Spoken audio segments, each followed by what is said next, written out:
आप सभी का केजी केमिस्ट्री आईक्यू में स्वागत है। लगातार बेटा हम लोग जनरल ऑर्गेनिक केमिस्ट्री अर्थात जीओसी पढ़ रहे हैं। जीओसी का ये 10th लेक्चर है, 10वां लेक्चर। पिछले लेक्चर में बेटा हम लोग बंधों का विखंडन पढ़े थे। उसमें कार्बेन आयन, कार्बोनियम आयन, मुक्त मूलक, इन सब के बारे में पढ़े। आज हम लोग अभिकर्मक के विषय में पढ़ेंगे।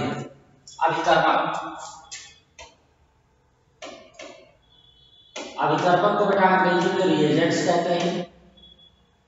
अभिकर्मक को अंग्रेजी में रिएजेंट्स कहते हैं। ठीक है, अंग्रेजी में क्या कहते हैं इसको? रिएजेंट्स। केमिस्ट्री लैब में जब आप प्रैक्टिकल करते होंगे तो बोलचाल की भाषा में एक दूसरे से आप अभिकर्मक मांगते हो। कहते होंगे भैया हमें H2SO4 दे दो। H2SO4 क्या है? अभिकर्मक है। HCl दे दो। HCl भी क्या है? अभिकर्मक है। HNO3 दे दो। HNO3 भी क्या है? अभिकर्मक है। तो अभिकर्मक बेटा कौन होते हैं? जो किसी रासायनिक अभिक्रिया में आधार अणु पर आक्रमण करते हैं। जैसे आपके पास परकली है, परकली में आपने क्या किया? साल्ट थोड़ा सा डाला, और साल्ट को डालने के पश्चात आप क्या करते हैं? उसमें अभिकर्मक मिलाते। परकली में आपने क्या किया? थोड़ा सा साल्ट मिलाया, और साल्ट को मिलाने के पश्चात आप क्या करते हैं? उसमें अभिकर्मक मिलाते। साल्ट नीचे हो गया, अभिकर्मक आपने ऊपर से मिलाया, तो अभिकर्मक क्या करता है बेटा? आधार के अणु पर आक्रमण करता है। आधार के अणु पर आक्रमण करता है। तो अभिकर्मक वह रासायनिक पदार्थ है जो किसी रासायनिक अभिक्रिया में आधार के अणु पर क्या करता है? आक्रमण करता है। अभिकारक वह रासायनिक पदार्थ है जो किसी रासायनिक अभिक्रिया में क्या करता है? आधार अणु पर आक्रमण करता है। आधार अणु पर जो आक्रमण करे, आधार अणु पर आक्रमण करे, उसे क्या कहते हैं? उसे हम कहते हैं अभिकर्मक। क्यों बेटा? अभिकर्मक वह रासायनिक पदार्थ है जो किसी अभिक्रिया में आधार अणु पर क्या करता है? आक्रमण करता है। क्लियर बात? अभिकर्मक वह रासायनिक पदार्थ है जो किसी रासायनिक अभिक्रिया में आधार के अणु पर क्या करता है? आक्रमण करता है। अभिकर्मक बेटा दो प्रकार के होते हैं। अभिकर्मक दो प्रकार के होते हैं। एक होते हैं बच्चा इलेक्ट्रॉन स्नेही। इलेक्ट्रॉन स्नेही। एक होते हैं इलेक्ट्रॉन स्नेही। इसको अंग्रेजी में क्या कहते हैं? इलेक्ट्रोफिलिक। इलेक्ट्रोफिलिक।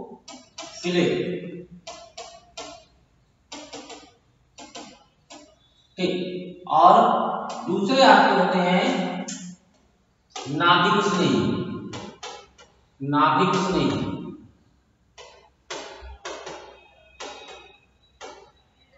इसको अंग्रेजी में क्या कहते हैं? न्यूक्लियोफिलिक।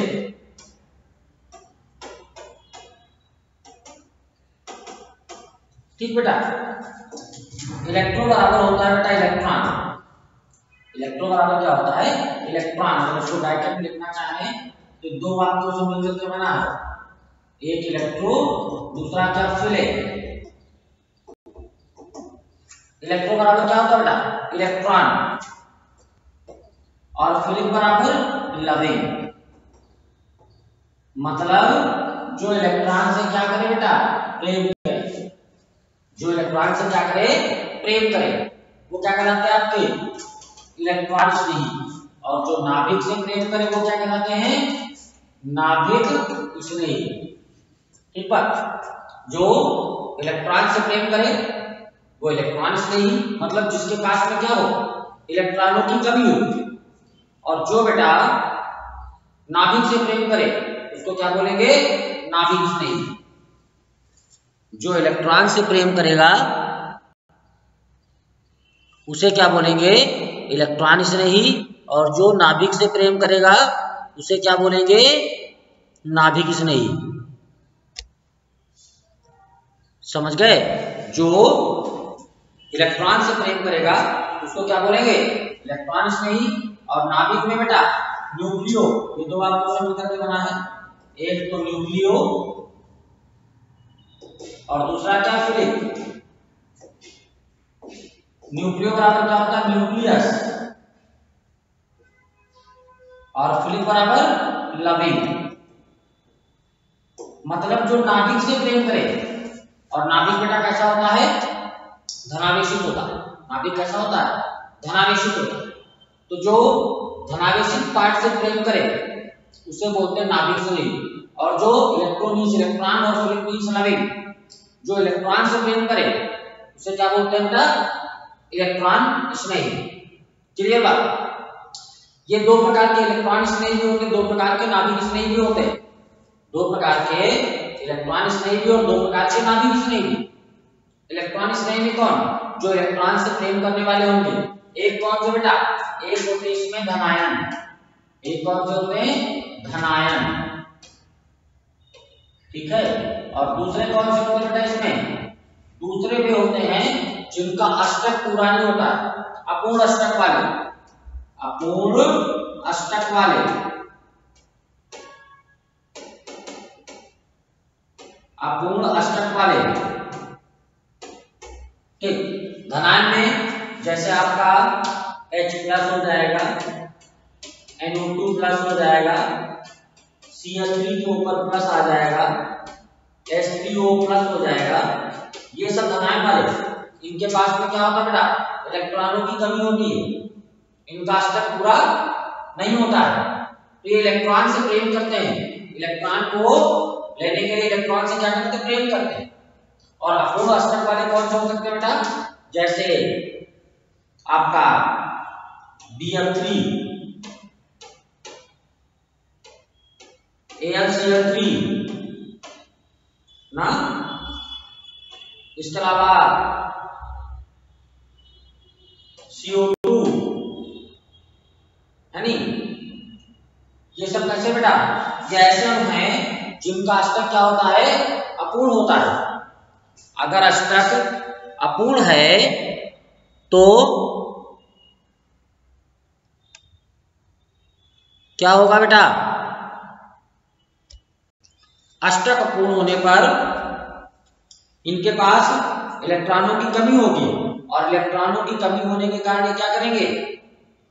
दूसरे से इलेक्ट्रॉन लेंगे। ठीक है। दूसरे से क्या करेंगे बेटा? इलेक्ट्रॉन लेंगे। समझ गए? इसी में आपका SO3 भी आता है, इसी में आपका ZnCl2 भी आता है। समझ रहे नहीं? ये कैसे है? अपूर्ण अष्टक वाले। तो इलेक्ट्रॉन इसमें ही आपके दो प्रकार के होते हैं। एक में जिनके ऊपर धनावेश होता है, भाई धनावेश है तो उतने इलेक्ट्रॉन चले गए होंगे, तो अष्टक पूरा करने के लिए क्या करते हैं? दूसरे से उतने इलेक्ट्रॉन लेते हैं। ठीक। और दूसरे में जिनका अष्टक पूरा नहीं होता है, अपूर्ण अष्टक वाले, जो इलेक्ट्रॉन डिफिशिएंट स्थिति है। नाभिक स्नेही भी इसी प्रकार से आपके दो प्रकार के होते हैं। कौन कौन से? एक कौन से बेटा? एक में जिनके ऊपर ऋणायन होता है, एक में जिनके ऊपर ऋणावेश होता है, और दूसरे में जिनके पास में लोन पेयर हो। लोन पेयर अष्टक से अधिक इलेक्ट्रॉन हो, मतलब एकाकी इलेक्ट्रॉन युग्म वाले, तभी तो वो दूसरे को इलेक्ट्रॉन दे पाएंगे। एकाकी इलेक्ट्रॉन युग्म वाले। ठीक। दूसरे आपके एकाकी इलेक्ट्रॉन युग्म वाले होते हैं। ये बेटा कौन कौन से होते हैं?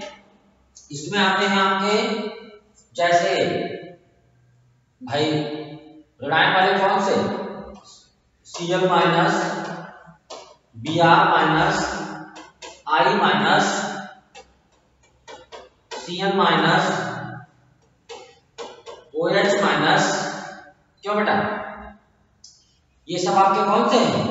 ये जिनके ऊपर ऋणात्मक आवेश है। और एकाकी इलेक्ट्रॉन युग्म वाले कौन से? जैसे H2O, ammonia, R single bond NH2, R2NH, NH3,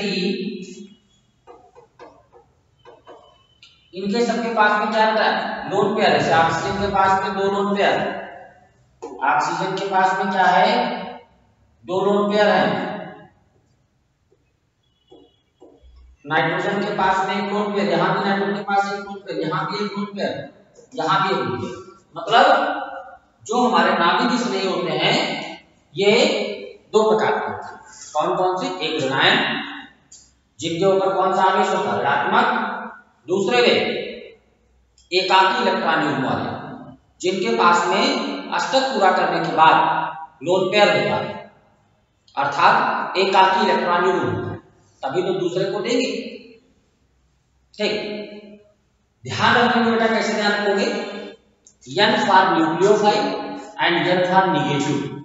अगर ऋणात्मक आवेश वाला है अथवा जिसके पास में एकाकी इलेक्ट्रॉन युग्म है, एक तो ऋणात्मक आवेश वाला है, दूसरा जिसके पास में क्या है?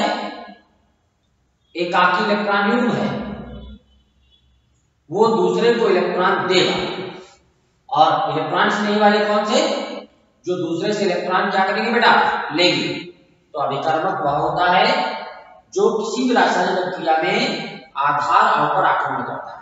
अभिकर्मक वे रासायनिक पदार्थ होते हैं जो किसी भी रासायनिक प्रतिक्रिया में आधार के अणु पर क्या करते हैं? अभिकर्मक आक्रमण करते हैं। और अभिकर्मक आपके 2 प्रकार के होते हैं, एक इलेक्ट्रॉन स्नेही, दूसरे नाभिक स्नेही। इलेक्ट्रॉन स्नेही कौन होते हैं? जो इलेक्ट्रॉन से स्नेह करते हैं। और नाभिक स्नेही कौन होते हैं? जो नाभिक से स्नेह करते हैं। इलेक्ट्रॉन से कौन स्नेह करेगा? जिसके पास इलेक्ट्रॉनों की कमी हो।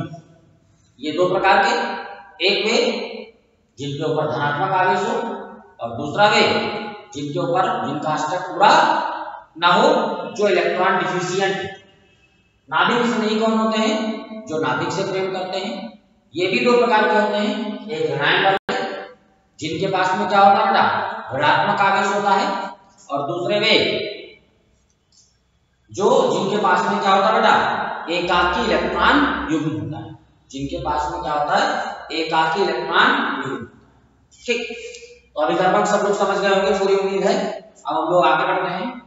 आगे बेटा हम लोग पढ़ेंगे कार्बनिक अभिक्रियाओं के प्रकार। कार्बनिक अभिक्रियाओं के प्रकार। जो बेटा कार्बनिक अभिक्रियाएं होती है वो कितने प्रकार की होती है? 4-5 प्रकार की। कार्बनिक अभिक्रियाएं कौन कौन सी होती है बेटा? 4-5 प्रकार की होती है। जैसे एक होती है आपकी प्रतिस्थापन अभिक्रिया। प्रतिस्थापन अभिक्रिया। दूसरी होती है बेटा योगात्मक अभिक्रिया। दूसरी कौन सी? योगात्मक अभिक्रिया।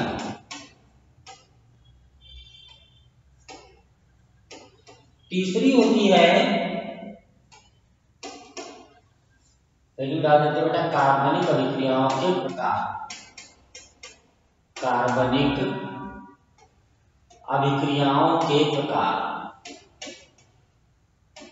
नहीं तो आप लोग कहोगे सर लेकिन तो आप डाले नहीं, सीधे पढ़ाने लगे। कार्बनिक अभिक्रियाओं के प्रकार।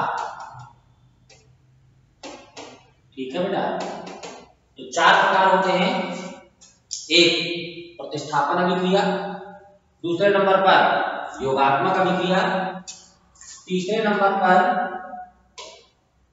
निराकरण अभिक्रिया, निराकरण या विलोपन अभिक्रिया, निराकरण या विलोपन अभिक्रिया,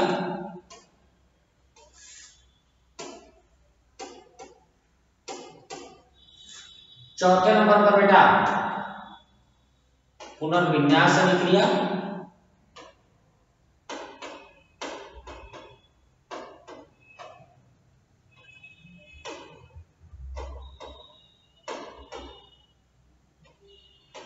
और 5वें नंबर पर बहुलकीकरण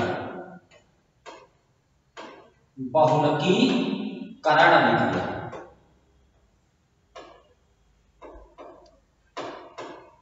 ठीक बेटा, चौथे नंबर पर बहुलकीकरण। जो बेटा प्रतिस्थापन अभिक्रिया होती है इसको कहते हैं सब्स्टिट्यूशन रिएक्शन। क्या कहते हैं? Substitution reaction.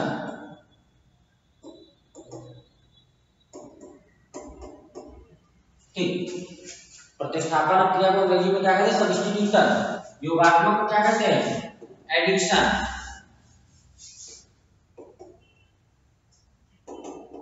Addition reaction. इसको क्या कहते हैं बेटा? Elimination reaction. Elimination reaction. पुनर्विन्यास को बेटा रीअरेंजमेंट रिएक्शन।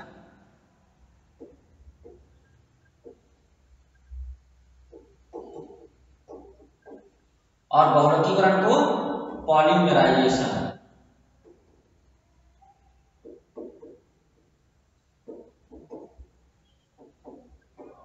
ठीक, ये बेटा अभिक्रियाओं के प्रकार थोड़ा बहुत छोटी क्लासेस में भी पढ़ के आए हैं।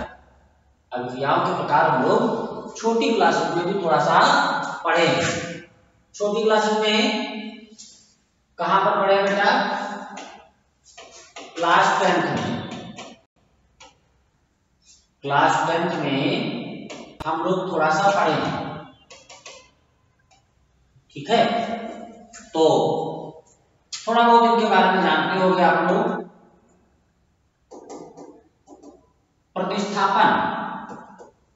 प्रतिस्थापन का मतलब है कि जैसे आप बैठे हो कहीं पर और कोई आए, आपको आपके स्थान से हटा दे, वहां पर बैठ जाए और कोई परिवर्तन ना हो, उसको कहते हैं प्रतिस्थापन। यही बात हमारे केमिस्ट्री में भी होती है। कोई परमाणु या समूह आता है, किसी दूसरे परमाणु या समूह को उसके स्थान से हटाता है और उसके स्थान पर जाकर के लग जाता है। यदि कोई परमाणु या समूह आकर के किसी दूसरे परमाणु या समूह को उसके स्थान से हटा दे और उसके स्थान पर जाकर के लग जाए तथा उसकी संरचना में कोई परिवर्तन ना हो, तो उस अभिक्रिया को हम क्या कहते हैं? प्रतिस्थापन। अगर कोई परमाणु या समूह आए, किसी दूसरे परमाणु या समूह को उसके स्थान से हटा दे और उसके स्थान पर आकर के लग जाए, तो इस अभिक्रिया को हम क्या बोलेंगे बेटा? प्रतिस्थापन अभिक्रिया। समझ रहे नहीं? अगर कोई परमाणु या समूह किसी दूसरे परमाणु या समूह को उसके स्थान से हटा दे और उसकी जगह पर जाकर के लग जाए, तो उस अभिक्रिया को हम क्या बोलेंगे? प्रतिस्थापन। ठीक, जैसे अगर हम बेटा मीथेन का क्लोरीनीकरण कराएंगे, तो जैसे हमने ले लिया CH4 और CH4 का रिएक्शन बेटा क्लोरीन से करा दिया। क्लोरीन क्या करेगा? एक हाइड्रोजन परमाणु को हटाएगा और उसके स्थान पर जाकर के लग जाएगा। क्या बनेगा? CH3Cl + HCl। ये किस प्रकार की अभिक्रिया है? ये प्रतिस्थापन अभिक्रिया है। अगर कोई परमाणु या समूह किसी दूसरे परमाणु या समूह को उसके स्थान से हटाए और उसके स्थान पर जाकर के लग जाए, उस प्रकार की अभिक्रिया को हम क्या बोलेंगे? प्रतिस्थापन। क्लियर बात? इसमें देखो, जो संरचना CH4 की थी वही संरचना CH3Cl की।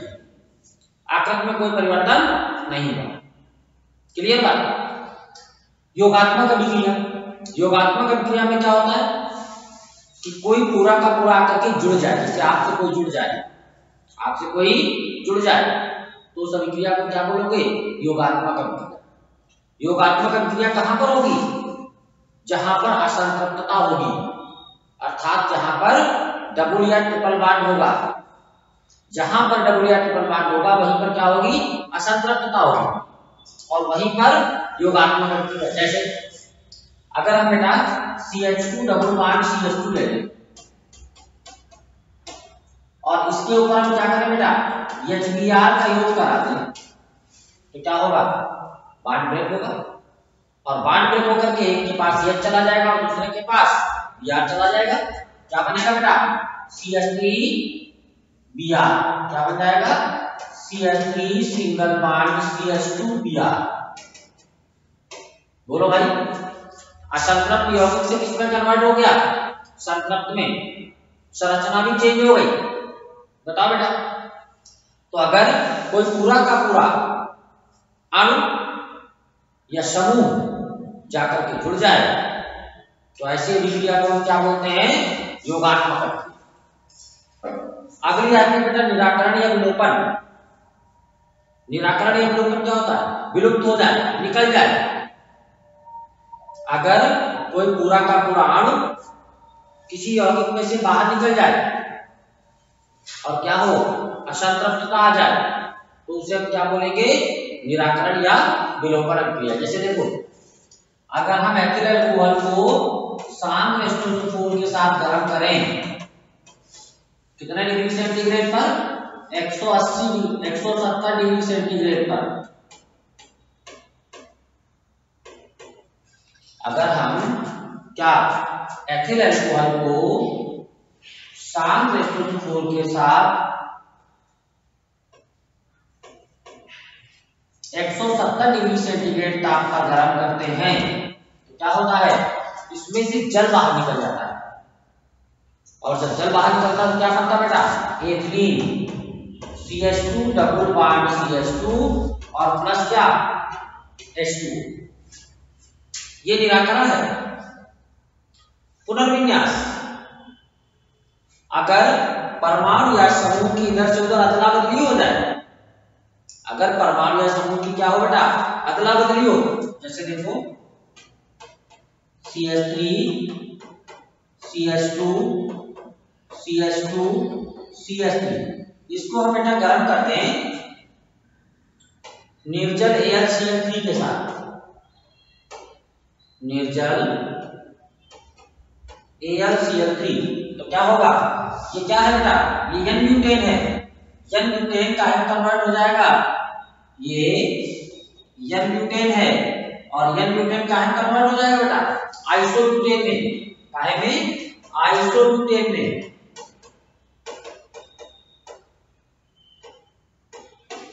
इसमें हो गई ब्रांचिंग। इसको क्या बोलते हैं? इसको बोलते हैं आइसोब्यूटेन। तो इस प्रकार की अभिक्रिया को हम क्या बोलेंगे? पुनर्विन्यास। इधर से उधर परमाणु या समूह में क्या हो गया? अदला बदली हो गई। बहुलकीकरण में क्या होता है? अगर छोटी छोटी इकाइयां आपस में जुड़ी और छोटी छोटी इकाइयां आपस में जुड़ करके किसी बड़े अणु का निर्माण करती हैं, किसी बड़े अणु का निर्माण करती हैं, किसी बृहद अणु का निर्माण करती हैं, तो उसे हम क्या बोलते हैं? बहुलक। और जो उत्पाद बनता है उसको हम क्या बोलते हैं बेटा? बहुलकीकरण। जैसे अगर हम पॉलीथीन ले लें N-मोल CH2 डबल बॉन्ड CH2 और इसका बेटा हम बहुलकीकरण करा दें तो क्या ये पॉलीएथिलीन बना देगा?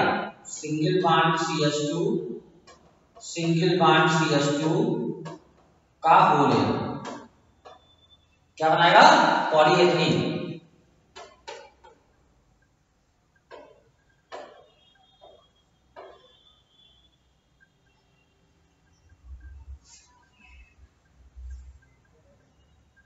पॉलीएथिलीन। ठीक, ये तुम्हारी पांचों प्रकार की अभिक्रियाएं हैं। प्रतिस्थापन अभिक्रिया में क्या होता है? कोई परमाणु किसी दूसरे परमाणु को उसके स्थान से क्या कर देता है बेटा? हटा देता है और उसके स्थान पर जाकर के लग जाता है। तो इस प्रकार की अभिक्रिया को हम क्या बोलते हैं? प्रतिस्थापन। मतलब वह अभिक्रिया जिसमें कोई परमाणु या समूह किसी दूसरे परमाणु या समूह को उसके स्थान से हटाता है और उसकी जगह पर जाकर के लग जाता है, तो उस प्रकार की अभिक्रिया को हम क्या बोलते हैं? प्रतिस्थापन अभिक्रिया। ठीक है, उस प्रकार की अभिक्रिया को हम क्या बोलेंगे बेटा? प्रतिस्थापन अभिक्रिया। क्यों भाई? जब कोई दूसरा परमाणु या समूह किसी दूसरे परमाणु या समूह को उसके स्थान से हटा देता है और उसकी जगह पर जाकर के लग जाता है, तो उस प्रकार की अभिक्रिया को हम प्रतिस्थापन अभिक्रिया बोलेंगे। ठीक, और बनने वाले उत्पाद की संरचना में कोई परिवर्तन नहीं। जो प्रतिस्थापन अभिक्रिया है बेटा, ये आपकी 3 प्रकार की होती है, ध्यान रखना। ये प्रतिस्थापन अभिक्रिया जो है आपकी, ये 3 प्रकार की होती है। एक होता है बेटा मुक्त मूलक प्रतिस्थापन। अगर प्रतिस्थापन मुक्त मूलक के द्वारा हो रहा है तो उसे क्या कहते हैं, मुक्त मूलक प्रतिस्थापन। अगर प्रतिस्थापन नाभिक स्नेही के द्वारा होता है तो उसे हम क्या बोलते हैं, नाभिक स्नेही प्रतिस्थापन। और अगर प्रतिस्थापन इलेक्ट्रॉन स्नेही के द्वारा होता है तो उसे हम क्या बोलते हैं, इलेक्ट्रॉन स्नेही प्रतिस्थापन। समझ रहे हैं आपको? अगर प्रतिस्थापन मुक्त मूलक के द्वारा होता है तो उसे हम क्या बोलेंगे बेटा, मुक्त मूलक प्रतिस्थापन। अगर प्रतिस्थापन नाभिक स्नेही के द्वारा होगा तो क्या बोलेंगे, नाभिक स्नेही प्रतिस्थापन। अगर इलेक्ट्रॉन स्नेही के द्वारा होगा तो प्रतिस्थापन हम क्या बोलेंगे, इलेक्ट्रॉन स्नेही। क्लियर बात? इसी प्रकार से योगात्मक अभिक्रिया, योगात्मक अभिक्रिया में क्या होता है बेटा, पूरा का पूरा अणु जाकर के जुड़ जाता है। किसी असंतृप्त यौगिक में पूरा का पूरा अणु जाकर के जुड़ जाता है। ये भी कितने प्रकार की होती है बेटा, ये भी आपकी 3 प्रकार की होती है। ये भी आपकी 3 प्रकार की, वही मुक्त मूलक योगात्मक और नाभिक स्नेही योगात्मक और इलेक्ट्रॉन स्नेही। अगर मुक्त मूलक के द्वारा योगात्मक हो रहा है, योग हो रहा है तो मुक्त मूलक, और अगर नाभिक स्नेही के द्वारा हो रहा है तो नाभिक स्नेही, और अगर इलेक्ट्रॉन स्नेही के द्वारा हो रहा है तो उसे क्या बोलेंगे, इलेक्ट्रॉन स्नेही। बोलो भाई, अगर योग जुड़ना मुक्त मूलक के द्वारा हो रहा है तो मुक्त मूलक योगात्मक अभिक्रिया, अगर नाभिक स्नेही के द्वारा हो रहा है तो नाभिक स्नेही योगात्मक अभिक्रिया, अगर इलेक्ट्रॉन स्नेही के द्वारा हो रहा है तो क्या बोलेंगे उसको हम, इलेक्ट्रॉन स्नेही योगात्मक। क्लियर बात? अब आते बेटा निराकरण या विलोपन अभिक्रिया। निराकरण या विलोपन अभिक्रिया क्या है, जब कोई पूरा का पूरा अणु में से कोई परमाणु या समूह बाहर निकल जाए, और जब परमाणु या समूह बाहर निकले तो क्या हो बेटा, असंतृप्तता आ जाए। जब परमाणु या समूह बाहर निकले तो उसके अंदर क्या हो, असंतृप्तता आ जाए। अगर परमाणु या समूह के बाहर निकलने के कारण असंतृप्तता आ जाती है तो उसे हम क्या बोलते हैं, निराकरण या विलोपन अभिक्रिया। अगर कोई परमाणु या समूह बाहर निकल जाए और यौगिक कैसा बन जाए बेटा, असंतृप्त यौगिक, तो उसे क्या बोलेंगे, निराकरण या विलोपन अभिक्रिया। ये भी आपकी 2 प्रकार की होती है, एक E1 एक E2। निराकरण प्रथम कोटि का और निराकरण द्वितीय कोटि का। क्लियर बात? पुनर्विन्यास में क्या होता है, परमाणु या समूह की इधर से उधर अदला बदली होती है। पुनर्विन्यास में क्या होता है बेटा, परमाणु या समूह की इधर से उधर अदला बदली होती है। अगर किसी भी परमाणु या समूह का एक स्थान से दूसरे स्थान पे स्थानांतरण हो रहा है तो ऐसी अभिक्रिया को हम क्या बोलेंगे, पुनर्विन्यास। जैसे N-ब्यूटेन को अगर हम निर्जल HCl3 के साथ में गर्म करें, N-ब्यूटेन को क्या करें, अगर हम निर्जल HCl3 के साथ में गर्म करें तो हमें क्या मिल जाएगा बेटा, आइसोब्यूटेन। अगर N-ब्यूटेन को हम निर्जल HCl3 के साथ में गर्म करें तो हमें क्या मिल जाएगा, आइसोब्यूटेन। और इसको हम क्या बोलेंगे, इसे हम बोलेंगे बेटा पुनर्विन्यास। इसके बाद में बहुलकीकरण में क्या होता है, 2 या 2 से अधिक छोटी इकाइयां आपस में जुड़ती हैं। 2 या 2 से अधिक छोटी इकाइयां आपस में जुड़ करके अगर किसी बड़े अणु का निर्माण करती हैं तो उसको हम क्या बोलते हैं बेटा, बहुलकीकरण। ठीक, लेकिन जो बहुलक बनता है वो उसका जो अनुभाग होता है एकलक वाले का क्या होता है, सरल गुणक होता है। जो बहुलक बनता है बेटा उस बहुलक का जो अणुभार होता है वो एकलक वाले का क्या होता है, सरल गुणक होता है। ठीक है, तो ये 4 प्रकार की जो अभिक्रियाएं थी, ये चारों प्रकार की अभिक्रियाओं को एक साथ एक प्लेटफॉर्म पर बताने की कोशिश किए, जिससे बेटा आपको रटना ना पड़े, बार बार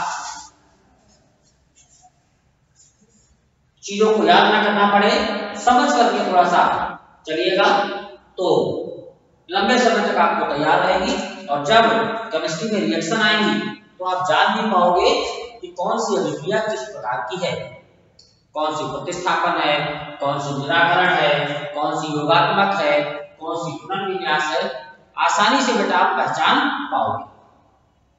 ठीक बात, उम्मीद है कि चाहे अभिकर्मक को बेटा, अभिकर्मक को भी पूरी ताकत के साथ में समझाने की कोशिश किए, अभिकर्मक आप समझ गए होंगे, पूरी उम्मीद है।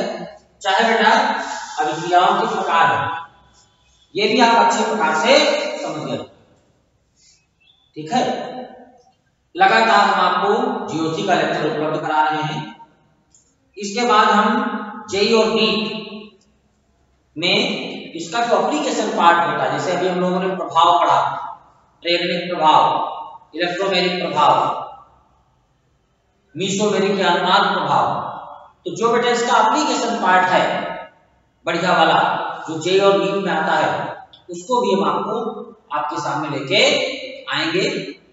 जो ही हम इस चैप्टर को फिनिश कर लेंगे उसके बाद हम कोशिश करेंगे कि एप्लीकेशन पार्ट भी आपके सामने लेके आए, जिससे आपका थोड़ा सा माइंड जो एक्सपैंड कर सके, क्लास 11 से ही आपके मन में थोड़ा सा थिंकिंग पावर बढ़ सके, उसके भी क्वेश्चन आप कर पाओ। ठीक है, तो लगातार आप सभी हमारे केडी केमिस्ट्री आईक्यू से जुड़े रहिए और रसायन विज्ञान का आनंद उठाते रहिए। वीडियो को लाइक अवश्य करें, अपने मित्रों में शेयर करें। ठीक है, और चैनल को सब्सक्राइब करने का कष्ट करें। धन्यवाद।